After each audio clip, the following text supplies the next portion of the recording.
बिस्मिल्लाहिर्रहमानिर्रहीम। अस्सलाम वालेकुम। देसी ब्यूटी टिप्स में खुश आमदीद। रमज़ान की मुबारक घड़ियाँ आन पहुँची हैं। आप सबको बहुत बहुत रमज़ानुल मुबारक की मुबारक हो। रमज़ान की पहली शब ये अमल ज़रूर करें। इंशाअल्लाह इसके करने से बफ़ज़्ल बारी ताला बहुत सी नेमतें हासिल होंगी। रमज़ानुल मुबारक की पहली शब नमाज तहज्जुद की अदायगी के बाद आसमान की तरफ चेहरा करके 12 मरतबा ये दुआ पढ़ें। अल्लाह ताला खुसूसी फ़ज़ल व करम नाजिल फ़रमाएंगे।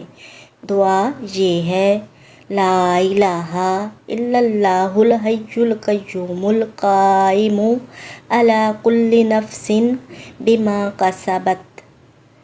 ये दुआ आपने 12 मरतबा पढ़नी है और इसके बाद अल्लाह ताला से दुआ करनी है। इंशाअल्लाह बफ़ज़्ल बारी ताला बहुत सी नेमतें हासिल होंगी।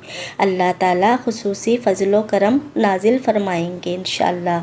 वीडियो अच्छी लगी हो तो अपने प्यारों के साथ ज़रूर शेयर कीजिएगा। इजाज़त चाहती हूँ, एक नई वीडियो के साथ हाज़िर होंगी। अल्लाह हाफ़िज़।